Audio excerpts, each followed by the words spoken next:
આવ્યા હતા। ડીસા તાલુકાની સદરપુર પ્રાથમિક શાળાના એક શિક્ષકે અનોખો રેકોર્ડ સર્જ્યો છે। તેમણે કોરોના કાળમાં અનેકવિધ ક્વિઝ સર્જી હતી અને ત્યારબાદ 12,000 જેટલા સર્ટિફિકેટ્સ એનાયત કર્યા હતા।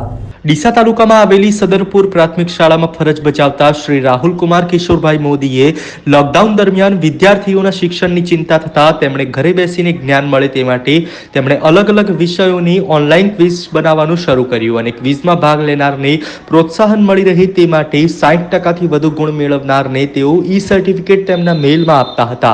આમ તેમણે 160 થી વધુ પણ અલગ અલગ વિષયોની ક્વિઝ બનાવી અત્યાર સુધીમાં 12,000 થી પણ વધુ ઈ સર્ટિફિકેટ ઇસ્યુ કરીને ભાગ લેનારાઓને પ્રોત્સાહિત કર્યા હતા। આ ઉપરાંત તેમણે પોતે પણ લોકડાઉન દરમિયાન અલગ અલગ રાજ્યોની વિવિધ નેશનલ અને ઇન્ટરનેશનલ કોલેજો, સંસ્થાઓ, સ્કૂલોની ક્વિઝ, વેબિનાર તથા લાઈવ કાર્યક્રમમાં ભાગ લઈને અત્યાર સુધી 880 થી વધુ પણ સર્ટિફિકેટ મેળવ્યા હતા અને તેમની આ અનોખી સિદ્ધિની નોંધ ઇન્ટરનેશનલ વેક બુક ઓફ રેકોર્ડ્સમાં લેવામાં આવી છે અને તેમના દ્વારા શ્રી રાહુલ કુમાર કિશોરભાઈ મોદીને વેક બુક ઓફ રેકોર્ડમાં રેકોર્ડ નોંધાવવાનું સર્ટિફિકેટ પણ આપવામાં આવ્યું છે। આમ તેમને પોતાનો આ અનોખો રેકોર્ડ પોતાના નામે નોંધાવી બનાસકાંઠા જિલ્લાના ડીસા તાલુકા તથા સદરપુર ગામનું નામ રોશન કર્યું છે।